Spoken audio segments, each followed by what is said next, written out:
Welcome to the Ripened Heart podcast, where we explore the depths of the human psyche through the lens of homeopathy, human design, and astrology for soul-deep healing. Each episode will feature vulnerable and thought-provoking conversations highlighting healing modalities that help us shift our perspective on what it means to be a healthy and fulfilled human being in today's world.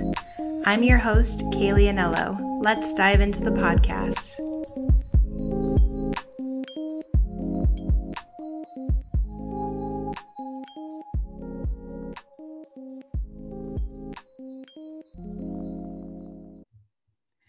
Hi, everyone. So I thought it was high time to finally have the first podcast on homeopathy because it's probably my number one passion in this life. And every time I say the word homeopathy, people kind of give me this look like they have no idea what I'm talking about, even when I give them my elevator pitch on what homeopathy is.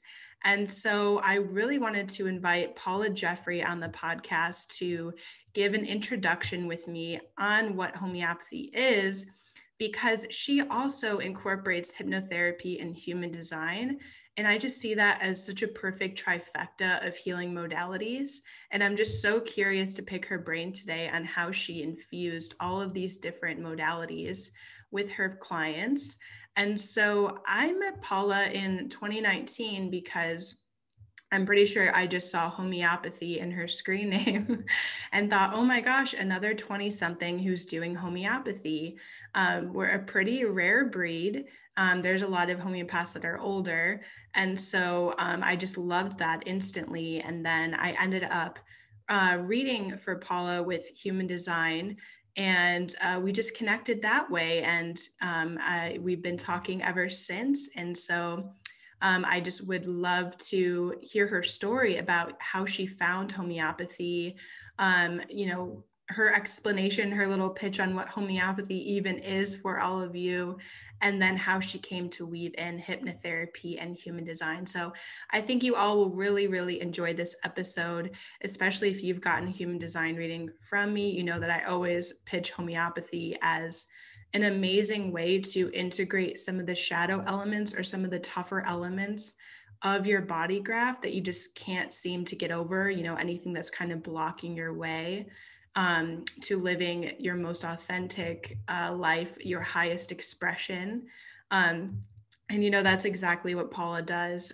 She really nourishes the authenticity of everybody who comes to see her and gives them self-awareness so that everybody who works with her can really live the life that they love and do what they came here to do and share what they came here to share with the world. So without further ado, I'm so excited to have her on. Over to you, Paula. Can you tell us just a little bit about yourself? I'm super excited to be here. I'm so grateful that you invited me and you share this space and chat about the things that we love. Yeah. So why don't you start with saying, your human design stats for the people listening? So I am a 2/4 sacral manifesting generator. Mm-hmm. There's all that other stuff in there too, but those are the Yeah, we're both 2/4s, but I'm an emotional generator. So same, but very different.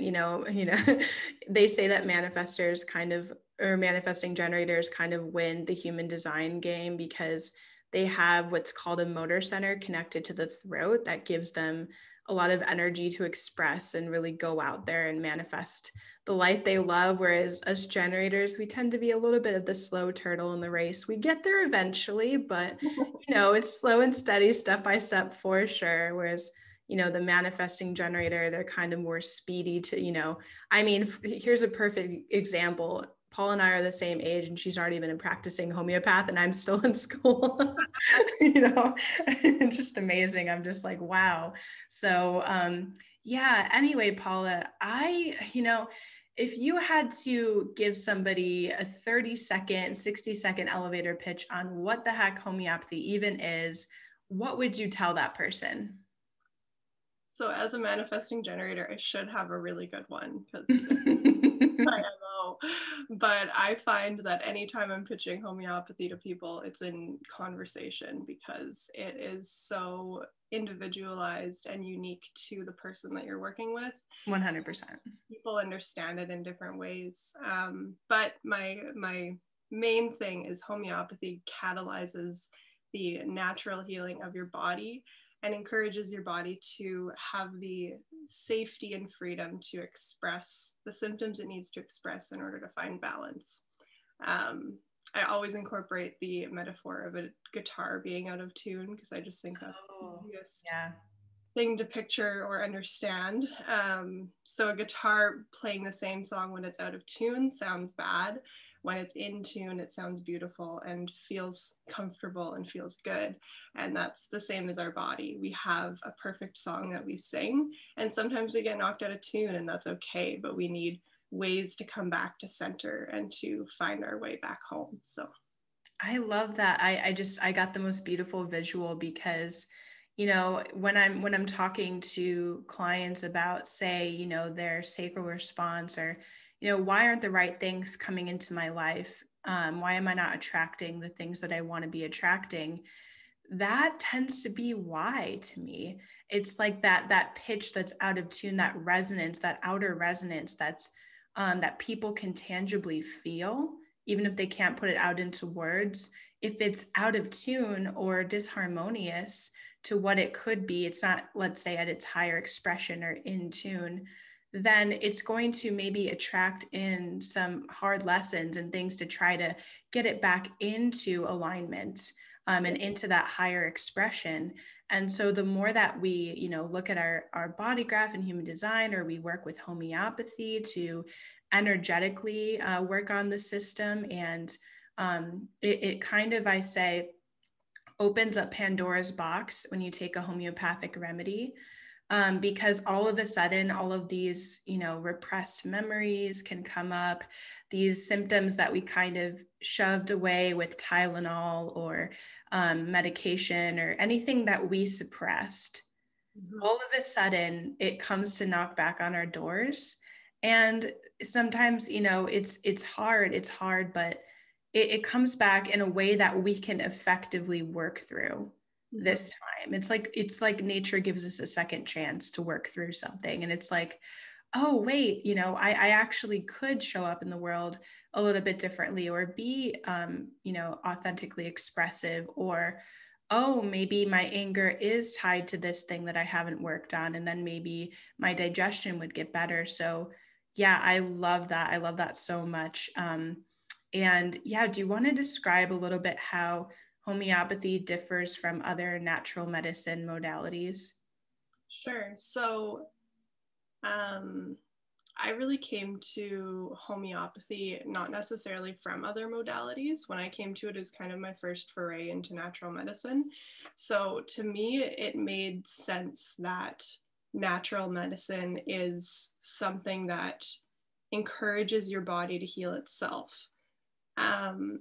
But as I learned more about homeopathy and other things, I started to see that that's not quite the case with all natural medicines, and that there's kind of a select few that really do harness that natural healing ability of your body and nurture that and strengthen that and empower that.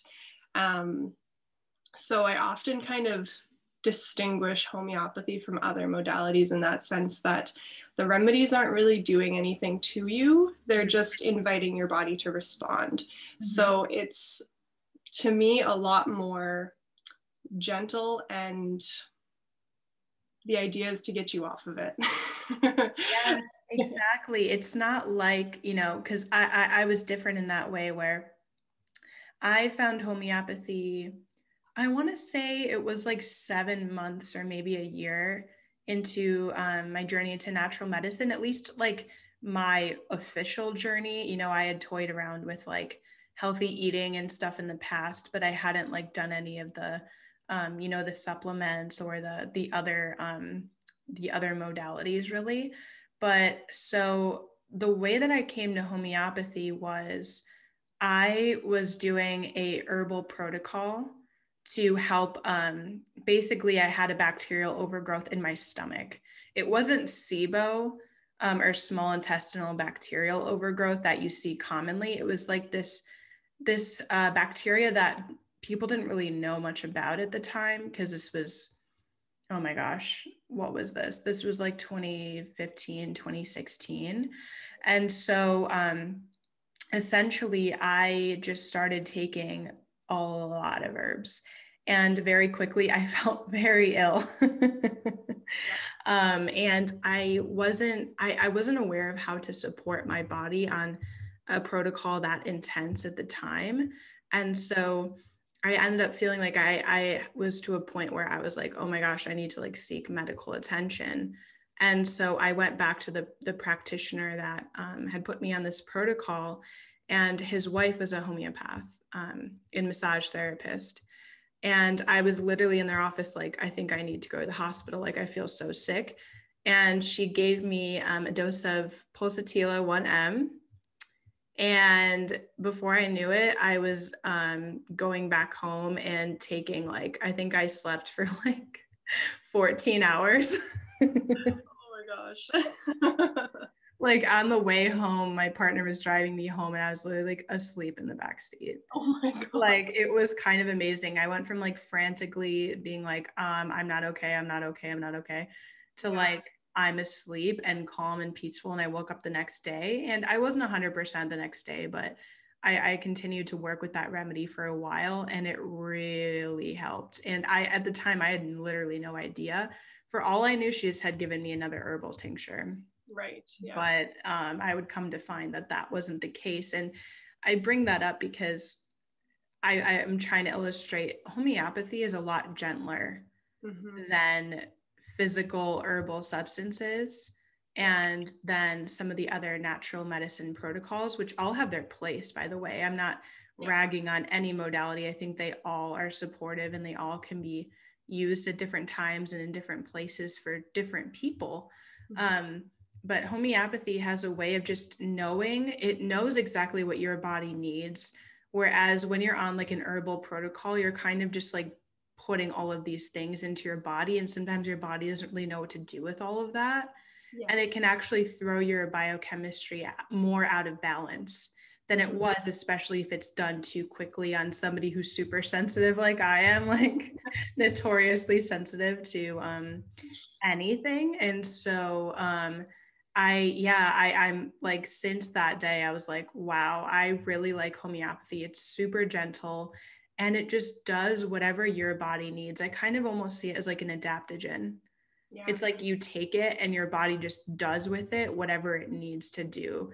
And then you don't have to be so in your head about it, which is what we always say in human design. Don't make decisions from the head. You know, the head has a lot of stories, and it has a lot of influence from other people. It's like, what does the body need? It goes to the body. Yeah. And so that's my little homeopathy spiel. It kind of like really saved me from a crisis moment. Yeah. And you know, people often do think, oh, homeopathy is herbal medicine. It's not. No, it's not at all. So do you want to describe like how, like what actually is a homeopathic remedy? How is it made compared to like a tincture? Right. So homeopathic remedies, many will start out as a tincture. Like that's a great place to start for plant remedies and stuff like that. But basically what happens for a homeopathic remedy is you take the original substance or the mother tincture, and it's diluted and then succussed. And succussion is basically a firm shaking on a hard surface of the liquid. So it's diluted and succussed a certain number of times to reach a specific potency. So you start with, 9 drops of water and 1 drop of the original tincture, and then you succuss it, and then you take 1 drop of that and 9 drops of water, and you succuss that, and you keep going until you reach the desired potency. So this process ultimately, I mean, this is the debate, right, of what it is and how it works. But lots of stuff points to the idea of water memory and nanoparticles, and depending on which is correct.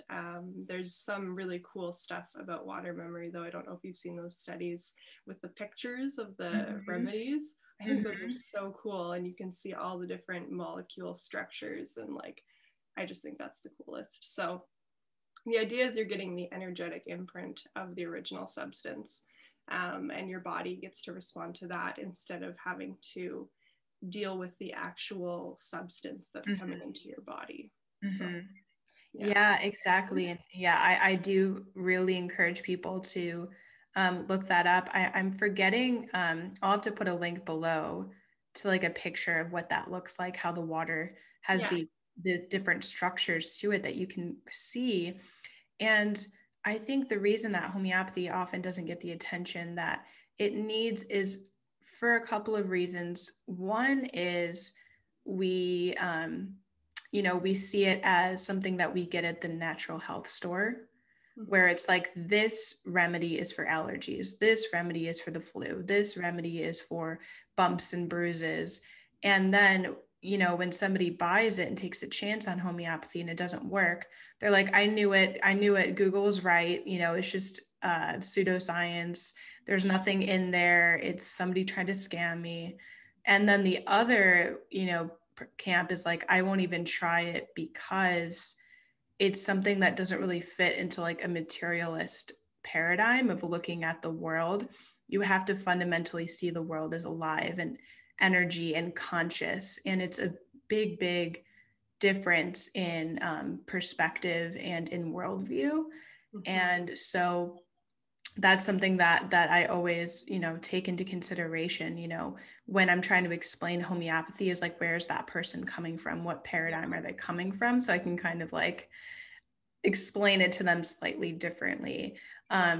Because I, it's unfortunate. I do know a lot of people who are open to the idea of homeopathy, but because maybe they went to a naturopath who only has a little bit of homeopathic training, or because they just tried it at the grocery store and it did nothing for them, they automatically write it off. And so I think that's another huge topic with homeopathy, is that it really works with the like cures like principle. You have to find what's called your similium, which means, you have to find something that matches your specific picture. And that comes to, what your mental state is, what your physical state is, what makes the condition better or worse. Is it a certain time of day? Is it in a certain season? Is it at elevation or altitude that your headache gets worse? Let's say, does hot water make it better? Are you thirsty? It's all of these things. It's like playing the best round of 20 questions you've ever played in your life to like be a patient, and in a homeopathy office or, consultation, because it's like, we care about the smallest details about you. We care about your whole story. And that's what makes it such a unique modality and why I love it. Because, the first consultation is, from what I've studied, is about 2 hours.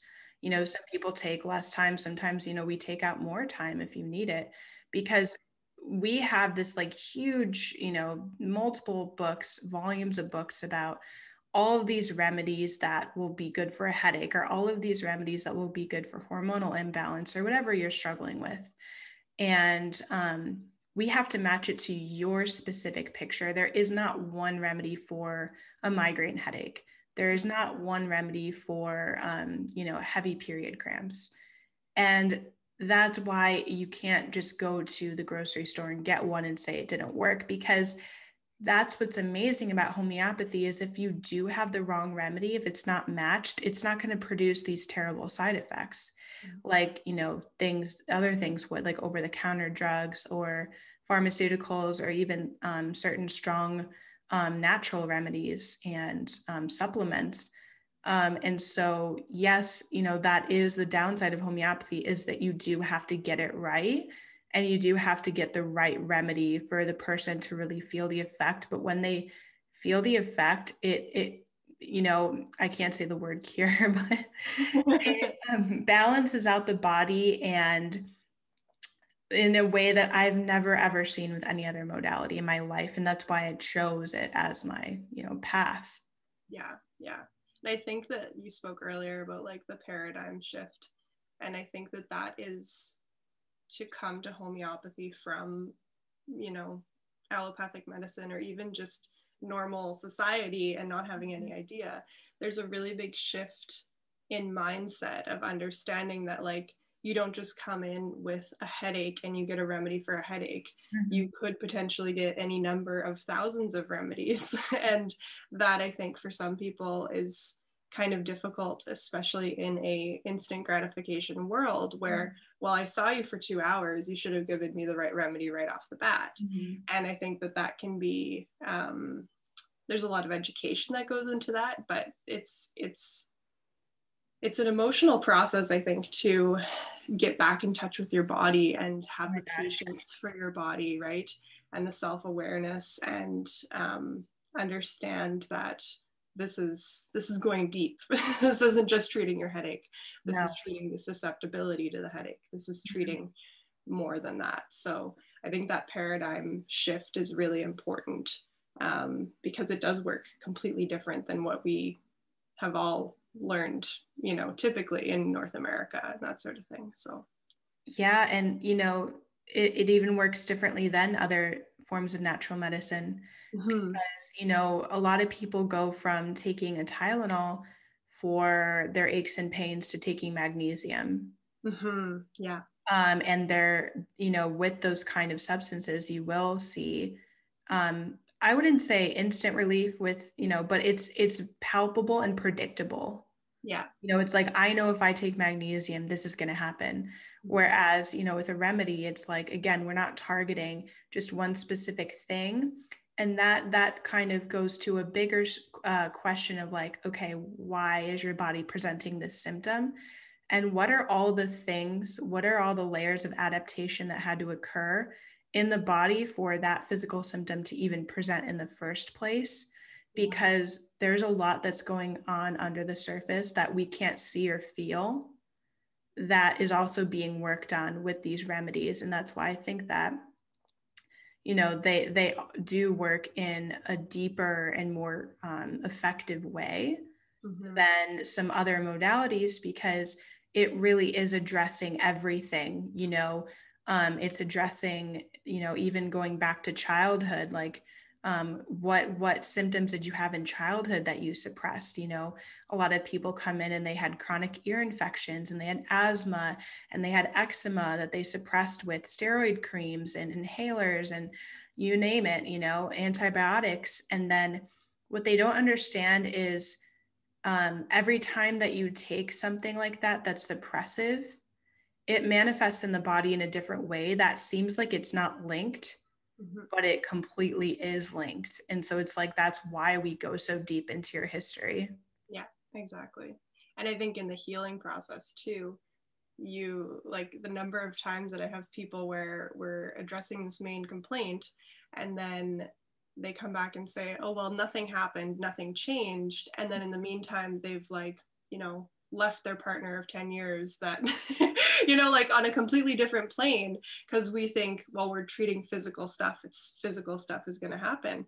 But like, we're also treating mental and spiritual stuff. We're supporting your body and finding balance. And sometimes that's ditching the boyfriend. Sometimes that's, you know, moving jobs, or it's something where you don't even think your body is manifesting issues. And I always find that super interesting. Yeah. And I think that, you know, much like somebody's human design chart, homeopathy works like a mirror. Because, you know, my mentor, he often describes homeopathy as, you know, you were wearing the wrong glasses prescription for years and years and years, and then you get the correct prescription with the remedy, and all of a sudden you can see your life a lot more clearly, and you can see a much broader perspective and how these lifestyle factors and relationships and job and everything, how it's all contributing to your state of imbalance. And it's like the remedy, you know, gives you that bigger perspective where you can see it clearly and you're like, oh my God. And, you know, it gives you a deeper connection to you.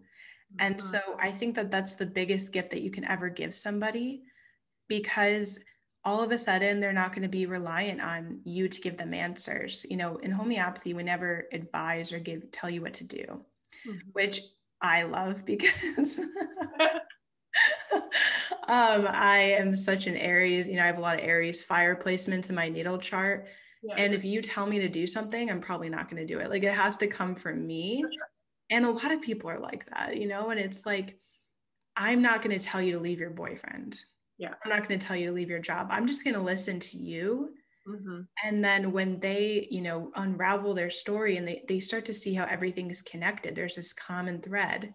Yeah. And they're like, oh my God, I didn't see it that way. I didn't even realize that, because these are stories that, you know, I know that, you know, in therapy, people tell their story, but often therapists, you know, they're also giving them advice and giving them these techniques. And so it works a little bit differently, because we're just having the person talk and they get to kind of, you know, word vomit for, you know, the allotted time. And it's almost like there's this stream of consciousness happening, and they've never given themselves the time and place to do that. And then they realize that they already had all of the answers. Yeah. Oh, I love that. And that's really like the whole unprejudiced observer, that the homeopath is the unprejudiced observer. And I have no investment in what you do with all the answers to the questions that I'm asking. I just want the information. They're like, that's how I feel in appointments, is I'm just receiving the information, and I'm applying it to a remedy, but the exploration and the curiosity is really coming from you, right? You're the one who is here to, you know, think critically about what's going on and explore what you're feeling in ways that you haven't explored before. And I think, like you said, the difference between like a therapist and this, I'm not really invested in you working through things in this session. This is just an information collection, right? And I think there's a lot less pressure in that, right? We don't necessarily have to investigate the why of all of these things. We're just noticing emotions and feelings and sensations. So yeah, exactly. And that's the thing about homeopathy, is that there's, and you know, again, we're talking about something that is on really a quantum level, something that is dealing with human consciousness, something that is raising human consciousness, raising the vitality of the body, so that you can better deal with the things that have held you back, whether it be a symptom or a situation or a story you've told yourself or your upbringing. Or trauma that's happened in your life that you just can't seem to forget. You keep dreaming about it. It keeps coming up in different ways in your life. There's something about these remedies that are so supportive to helping the body actually process all of these things at once and for all. You know, like I give the example, it's like, say a patient comes in and they've never gotten over the death of somebody, and they take a remedy, and all of a sudden they have a dream where that person comes to them in their dreams, and they have like this amazing hug, this final hug that maybe they never got.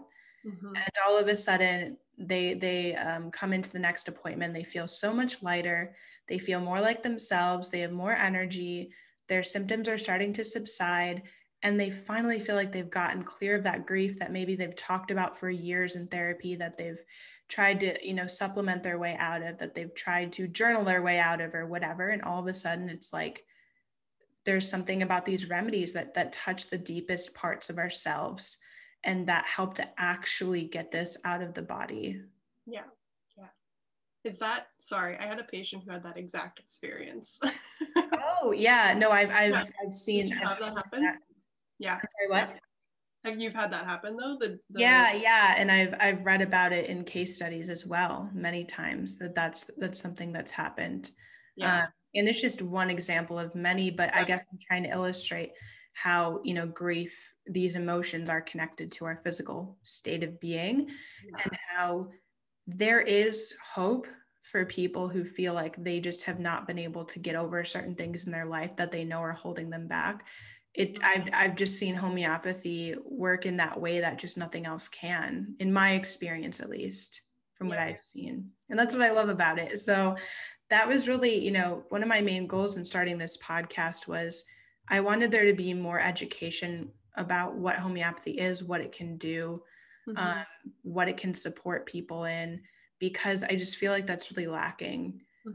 And I want to give people who don't usually have hope for their condition and for what they've been through, because, you know, I'm blown away every single time. You know, I'm still in the student phase. So I'm a second year student, but I've been taking, you know, homeopathic remedies for 7-8 years myself. And it's just amazing. And I want people to be aware of this option. And that it can be easier, like healing can be easier. It doesn't have to be so painful and so, I don't know, like my thing is always diet. Let's talk about it. I have always, I don't know if it's just people around me that I've seen with like diet issues, or like I know like my parents' generation, like all the women of that generation just had so much diet culture deposited on them, and that always drove me crazy. And when I got into kind of the healing world and I started seeing all of this stuff about diet, obviously diet is important, what we eat is important, but I really started seeing a ton of patients who had been on such strict diets trying to heal themselves, and had just like, they had, sorry, can you hear that? Sorry. The people who had been on so many diets and they were so restrictive and they were sucking the life out of their life. Like they couldn't go to a birthday party and have a piece of cake. And I remember I had one patient who was, I don't know, he was like 6 or 7 years old. And he was dealing with digestive issues. They like took him off gluten and all these things. And I was like, I'm not going to say anything about diet. Like you guys can make whatever decision. If gluten-free still feels good, you do that. And at the first follow-up, he came in, this like 6-year-old kid, just beaming. He's like, I had pizza on pizza day. Like he was just thrilled because he got to eat, you know, full gluten, full dairy pizza, and he was okay. Oh my God. And for me, it's like, I love food. I've always loved food, and I haven't had major issues with food in my life. But I've seen so many people around me with that. And the restrictiveness of that kind of healing to me it's not rooted in empowerment. It's not rooted in nourishing who you are, right? And food is so important to who we are. Like we should feel good eating food. So that's kind of the main example for me. But I think that gets, you know, sprinkled through all sorts of healing of like restriction and blocking your desires, and you can't watch TV and you can't do this, this, and this. And I just think, but what if we can do those things in balance, right? Like our bodies are resilient. We do have the capacity to eat a piece of greasy pizza or 2 or 4 and come back and be okay.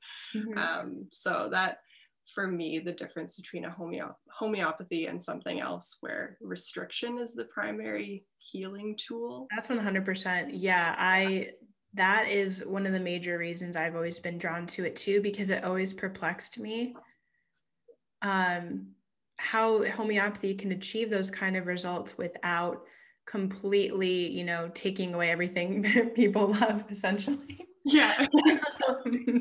Because, you know, there's something again about supporting the system where you can be more intuitive about the choices that you make. So what I find is that, you know, people start to tolerate foods that they weren't able to tolerate before because they found that their digestive issues, you know, their hypersensitivity to certain foods actually wasn't because of the food itself. It was either the perception around food. Maybe they grew up with a lot of food stories, like you were alluding to, that caused reactions in them, because, you know, our nervous system imprints emotions around food. So if you hear, you know, there's always a new boogeyman, I would say, in natural health. Like right now it's gluten, and then it'll be dairy, and then it'll be sugar, and then it'll be this or that. And it's like, you know, it's then you hear it over and over and over and over again. It gets imprinted into the subconscious, where you can start developing symptoms when you eat gluten, because all of these experts that you trust are saying that it'll cause inflammation, and all of these, undesirable symptoms. And it's kind of an easy answer, I guess, to people's problems. It's like, oh, well, I can take out this or that. But then all of a sudden, what I see too is people will get food sensitivity tests, and all of a sudden they react to whatever food's in their diet. Yeah. So it starts with gluten. It never ends with gluten. That's what Yeah. I notice. Yeah. It never ends. Yeah. I've seen people have to take out black pepper from their diet. I'm not laughing at you if you're experiencing pain, by the way. It's just like, how did we get here, people? Yeah. Yeah. And that speaks to like the orthorexia thing that started, I don't know when they coined that term, but being so hyper focused on what is healthy and what is not for you or as humans, at a certain point that stops being good. Like I saw someone say recently that just for every once in a while, pretend you're not sick. Live your life as if you're not sick, because your body forgets. Like the more you're consumed in that sick state, the more your brain is like, well, this is how we're supposed to be. This is how we are. We're sick. We're always sick. We're always going to be sick. And that was something that pulled me into like hypnotherapy and stuff like that, was seeing people not be able to step out of that sick state. They don't have anywhere to go. They're just, I don't want to be here, but what is health? What is feeling better? And I think that that plays into that. Like you said, you get the food sensitivity tests, and then it's just the next thing that is now your sensitivity, because you're always looking for something to be wrong. And that's not to say that your symptoms are made up or anything like that, because it's very real. Even if you've thought them into existence through your mind, your symptoms are real. But there has to be a capacity to see beyond that too, and to see hope. And if we don't have that hope to look forward to, then where are we going, right? We're just trying to heal forever. And that's no place to be. Yeah, speaking of food and everything like that, I'm curious if you've seen any sort of pattern in remedy pictures, or like certain remedy types that struggle more with food than others. If that's like a state, we call it a state in homeopathy, somebody's picture that they have. I'm just curious, because I think automatically the plant kingdom. Yeah. But I know it's not, obviously it's not just that. I'm just theorizing because I think it's fun. Yeah. No, I haven't thought about that. I feel like it would depend on where it's rooted. Like cow carp comes to mind. I'm not sure why. That was like the first thing that popped into my mind when you said that. But yeah, plant kingdom, probably just with like the element of sensitivity, right? And I feel like, yeah, I don't know. I'd have to think about that, because I haven't before. Yeah, it that always just fascinates me. I think that's what I have seen just from shadowing. Is a lot of plant remedies, and those are usually the types of people that come in where they, and a lot of these people, they've spent 40 or 50 years of their life in this state, and they've been every natural practitioner possible. They've taken out every possible, thing that you could think of, and even down to like oxalates, or, these properties of, what am I trying to say? Basically, it's like any anti-nutrient in any type of food, they'll come up with a name for it, label it, and say you should take it out. So it's like always something. Like lectins is another one, where it's like they're just, it's always on to the next thing, where it's like I've seen people come in where it's like, I react to rice and beef, like I can't even eat that, like the most simple foods. And what I'm trying to say here is like, really, the next, I know it can always sound like enticing and the next best thing and the new thing that you want to try out, but that is putting your body under stress and kind of reinforcing that story in your head that I have to restrict myself to be healthy. That's what health looks like, is to live in a bubble. And that couldn't be further from the truth. And if anything, I've seen it make people's health worse, to be quite honest. And I'm not saying that, it's just a free for all to eat cake and candy all the time, because like I was saying, when you're in tune with your body, you naturally crave better foods, but you can celebrate food again, and you can it's not constantly going to be in your mind of like, oh my God, this is going to make this symptom worse. And you just live a lot more freely in a more relaxed state, which is just going to further promote your health. Yeah. So that's my spiel on that. But I want to ask you about hypnotherapy, what that is, how you got into that. Yeah, for sure. So I got into that because I was working a lot with people through homeopathy, where mental health was coming into play. As a kind of a bigger picture, like less so the physical stuff, more so the mental. And I was finding that I wanted more tools to support people in understanding how change works and how they move from a sick state to a healthy state. And hypnotherapy kind of landed in my life. This is like my first human design big experiment too. This is shortly after we had a session together in human design, and it was like the first big thing that I decided with my like sacral response and really tuning into it. And so I ended up finding a course locally in hypnotherapy, and it just kind of brought together all of this theorizing that I was doing with the patients that I already had, and it brought forward this understanding of the conscious and the subconscious mind. So hypnotherapy basically plays on the idea that your conscious mind is where we are right now, where we're functioning from. But it's not really your active state. It's where you are right now, but most of what's happening is happening in your subconscious mind. Your subconscious mind is your body. It is your thoughts, it's your emotions. It's all the stuff that's happening behind the scenes, and it is built on your experiences, on everything that happens in your day-to-day. And that information gets filed in your subconscious mind into all these nice folders. I like the visual of folders. So understanding that, hypnotherapy basically invites us to quiet the conscious mind and kind of lower that barrier between the conscious and the subconscious, so that we can kind of go into the subconscious mind and help it work through the things that aren't working for us anymore. Rewrite patterns that are maybe once protected us and kept us safe, but now they're holding us back and they're restricting where we can go. So at some point, eating pizza was bad. It caused something bad to happen. And every time after that, your body then had this story in the subconscious mind that pizza equals bad and we shouldn't be eating it. So let's create a mechanism that prevents us from enjoying it, right?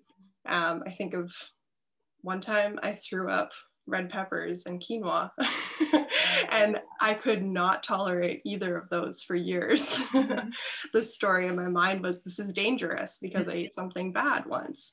So these patterns protect us, but at some point they also get kind of outdated. They don't serve us anymore. So hypnosis really allows us to kind of go into the brain and change and transform those stories so that they're upgraded to where we are today and where we want to be tomorrow. So in healing, I think that that's been really important because it's helped me connect with patients in a way that I can support them in looking forward and looking forward at what healed looks like and what is possible, because we have to get that unconscious mind on board with the conscious mind. We got to get those plans together so that we're not fighting against ourselves in healing. So. Wow. Yeah. And so what does a typical session look like?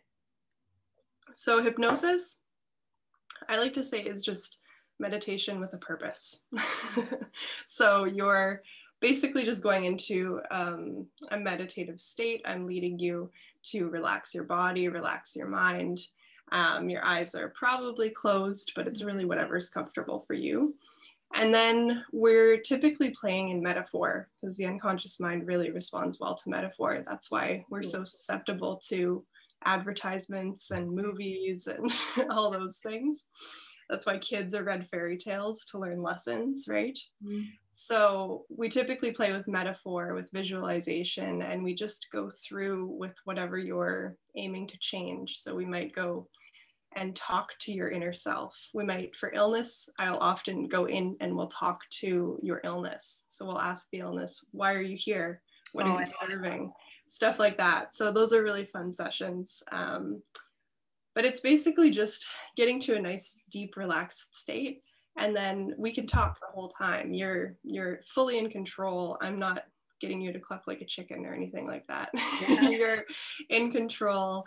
We're having conversation. You just feel super relaxed and super good and super safe to explore some things that have maybe been holding you back. And then at the end, you come out. Sometimes people don't quite remember what happened, or it comes to them a little later. Sometimes people know everything right away and they have this great insight. Sometimes they just feel okay and they feel good and they go home and something comes a few days later that inspires them. So everybody responds a little differently, but yeah, meditation with intention. I love that. Yeah. And, you know, that's the thing about being able to hear your intuition and to be able to tune into your higher self. You stated that so well. You have to feel safe. And we're constantly in a sympathetic dominant state where we're running on stress hormones, and we're constantly, you know, worried or anxious, or we're just not fully in our bodies because life is so hectic and busy, and, you know, there's so much change happening everywhere in the world that it's like it can feel really destabilizing. And so I think that these tools are more important now than ever, so that, you know, we can really connect to what it is that we specifically need, what we need to let go of. Where are these stories coming from?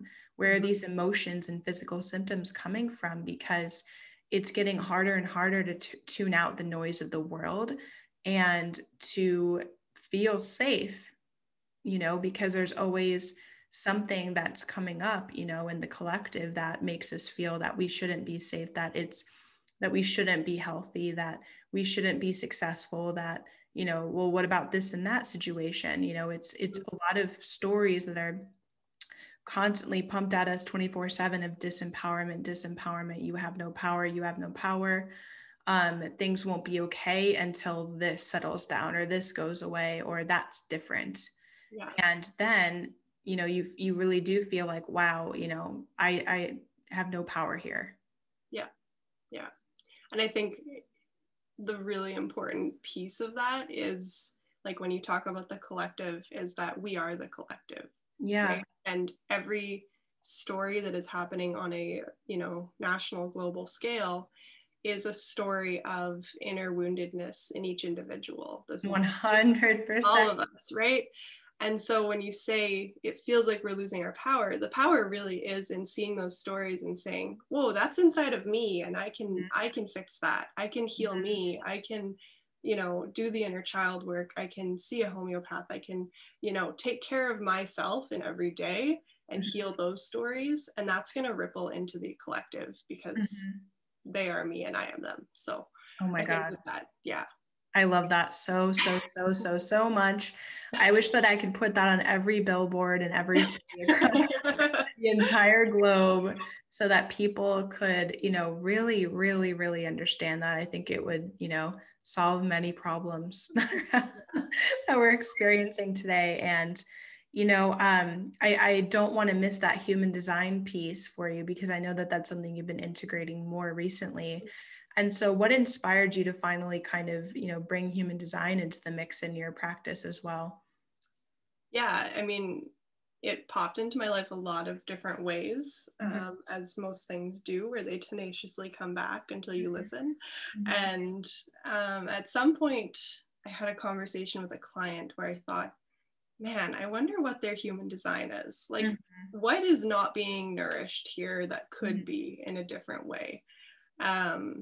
And for me, human design was really a component of inner power and teaching me about my authority and about how I can lead my life and honor myself in a really authentic way. And it also contributed to the differentiation of people, which, as we said in homeopathy, it's so individualized in the treatment of homeopathy. You and I could have very similar issues and get two completely different remedies. Mm-hmm. And so as much as homeopathy is also the art and science of differentiation. Oh my God, exactly. I know. That's why I love it. I think they go so well together, you know? Yeah.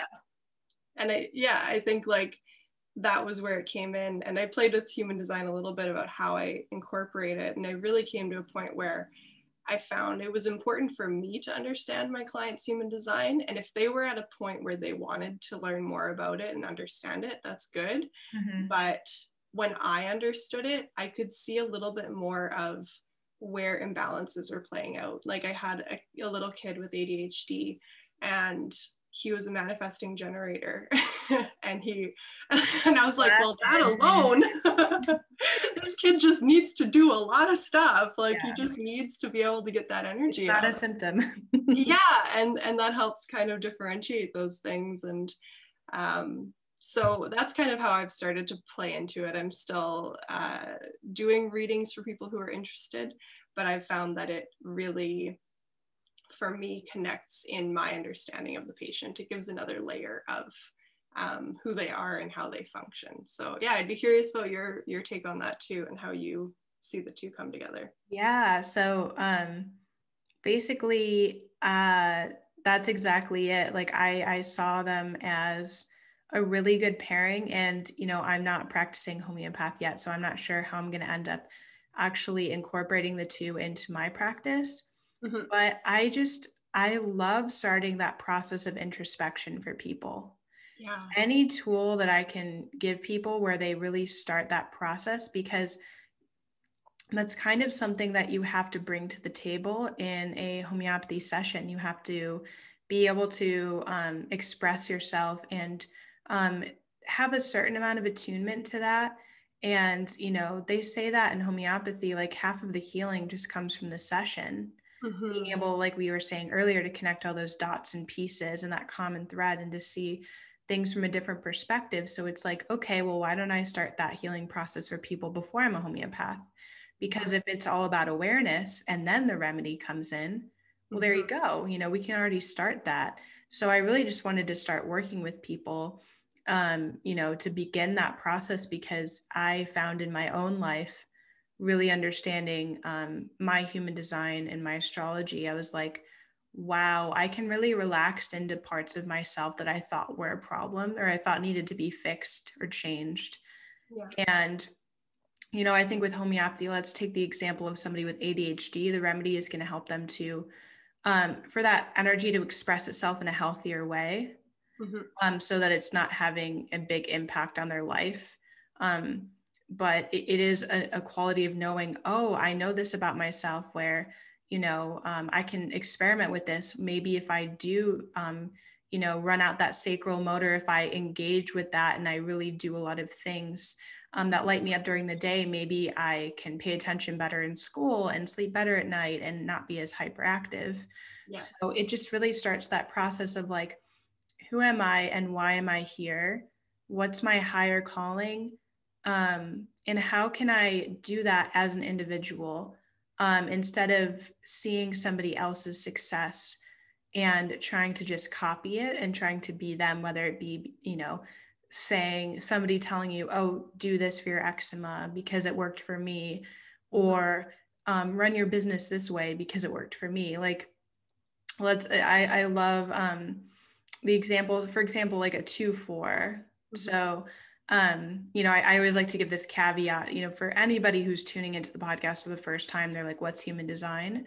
You can go to mybodygraph.com and put in your birth information, and you'll see it's very much like astrology, but it's the outline of a human being. And it really tells you about, you know, how you best use your energy and make decisions and move through life in a way that actually is going to feel natural and authentic to you, instead of trying to do something somebody else's way and not getting the results you want. So the profile is like the archetype and the costume that our soul wears to really carry that out. And it talks a lot about our relationships with our others, you know, what do we need to nourish ourselves? And Paul and I both have the 2-4 profile, where it's like we really need a balance of alone time and time with our community.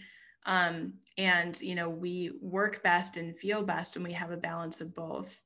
And so it's like knowing that, you know, I'll speak for myself. I stopped pressuring myself to be like a content producer every single day of the week and like post every day on Instagram or show up every single day, because I could never force myself to be consistent in it. And I felt a lot of shame around that because, you know, people always tell you the first step in having a successful business is pumping out content and content and content and more content. It's like, what if you flip that story and it's like, okay, you know, with my specific energy, because the energy in your body graph is what you're emanating to the world and what people feel from you. It's not just this like, you know, airy fairy thing in the sky. It's like, no, when you walk into a room or when you speak to somebody on the phone or on Zoom, it's like they can feel the energy from you. And the more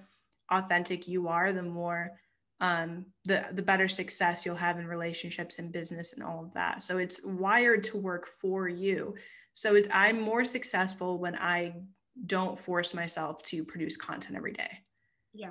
Because then when I do post it, it's like almost like you could see it's like, oh, it's like a treat. Like, you know, it's like, oh, she posted today or, you know, whatever. It's like, that's more of myself. And I accepted that. And then I stopped wasting so much energy trying to be different. Yeah. Yeah. And I think that like people, they sense that energy too. Like if I'm posting just because I feel like I have to post for the algorithm or for the, you know, whatever expectations, that I'm not posting because something inside of me wants to be shared. I'm posting because I have to. And that has never historically felt good. Nobody likes to do things just because they have to, right? They want to have an emotional or energetic investment. And I think other people get that too. They see the post and they feel that, you know, oh, you put this out because you love it and because you want to share it. Mm-hmm. I think that's important too. And even like the way in which you share, like for me, it's like another example of a 204 profile is like when people that are close to you tell you that you might be good at something, you really want to listen to that because usually that's like the universe speaking through them that it's time to start doing that. And so that started happening for me with podcasting. When I first started going on podcasts, I guess in 2019 or something like that. Mm-hmm. But again, it's like, I got that message. I knew it was right. I knew I wanted to do the podcast. But the thing about being a generator is that the universal timing has to be correct. And it just so happened that like, I just follow my intuition on like timing of things. Mm-hmm. And I'm so happy that I didn't force myself to start the podcast when the first person told me I should. Yeah. Hey. Because it wouldn't have been right. I didn't have the knowledge of how to do it. I didn't have the connections that I didn't foster those connections that I needed to have good guests on. I wasn't in school yet. I was just starting, and it just nothing about it felt right, even though I knew that the project felt like something I would like. Right. And then it's so crazy because I ended up looking at like my astrological transits. And it like perfectly aligned. Like even the day I started recording it was like a really auspicious day. And I'm in my 5th house year, which is like all about, you know, refining your creativity and how you show up in that way in the world. And I'm just like, what the heck? This is, that's what I love is that like, if you just listen to your higher self and you don't like knock yourself for it, because I was like, oh, I'm just being lazy, I'm just being scared. It's like, no, it wasn't the right time, and I knew that. And if I just honored that, I would have knocked out a lot of negative self-talk because when I did know it was right, it really was right. And I'm so happy that I waited. Yeah. And so that's just like a personal caveat of like, I like these systems of human design and astrology because a lot of times I find if I'm just listening to my intuition, I'm automatically in divine timing with things without even trying. Yeah. Yeah. It's not like a heady thing. What did you say? That's such a hard lesson to trust that. It right? Is. Like that takes, you have to have those like until you have those moments of like, oh, this was the perfect timing for this. Like it's very hard to see forward. So just, yeah, that's, I think I'm in that place right now where I'm like, I know this is just divine timing and like I trust, but I'm also in the same like, oh, why am I not just doing things, you know, and like pushing forward. And it's a battle. Yeah, and I think the other thing that I want to share about that, because I think I've seen a lot of generators and manifesting generators go through this, is like, you know, just to be vulnerable, I was super depressed during the winter. Like, and that's something that I see in a lot of clients where when they're in that rut, they get really depressed. And the beauty of that is if you don't, again, tell yourself stories about why it's, you know, bad to be depressed or why am I depressed, and you kind of struggle in it, you kind of spin your wheels in it. What I did was, first of all, I, you know, started a different homeopathic remedy to lift the depression, which worked. Yeah. And then what came out of it was this podcast. Cool. So, you know, in human design, we say it's like there's a lot of melancholy gates in human design that are in all 9 centers. I believe that's true. You could fact check me on that if you want, anybody. There's a lot of melancholy gates where it's like alchemy. You're in this melancholic blah state, and then the most beautiful things come from that in the end, even though it sucks to go through. And so just keep that in mind. Anybody out there is going through that. You know, if you sit in it and work through it, and, you know, things can really, really come from that state that are beautiful. Yeah, that really, I've been thinking a lot about suppression and expression lately. That's kind of been where my head's at. And you saying that really plays into the idea of suppression versus expression, that we have become, I think humans naturally are very judgmental because we want to make meaning out of things, but emotions and feelings and things like that are essentially neutral. We place meaning on them, right? We place perspective on them, and we judge them. So this element of sadness and happiness are both just energetic streams, right? They're just energy coming out of us in a certain way. And unfortunately, sadness feels kind of icky. But in terms of suppression and expression, our body is releasing something through sadness, whether it is just crying or it is full depleted, laying in bed, can't do anything. Our body is expressing something, and it's asking to feel it. It's asking to move through it. And sometimes that means just sitting with it. And like, I'm emotionally undefined and my partner is emotionally defined. And you explained that to me in our first session, I think. And holy cow, have I learned things about emotions through that relationship. And the number of times when I feel his emotions before he feels them, and I'm just like, what's going on? Like, we have to get rid of this right away. And I've started noticing myself feeling that and becoming aware of, okay, emotions are just, they're neutral. They're part of a wave. They're part of moving through life. Sometimes we have to go in that dip in order to come back up. And when I feel his emotions now, there's been so much self-reflection on, how do I just sit with this? How do I just be here to reflect that for him and support him in that process? And I see that more in my patients too, when they're going through things, or when, I don't know, stuff's coming up in a session. But the idea of, like, your comment about moving through that depression and coming out the other side and something wonderful coming of it, that's expressing, that's letting your body move through the cycle that it needs to move through, and honoring it where it is, and trusting that it's doing what it needs to do, and it's going to work out. It's going to be okay.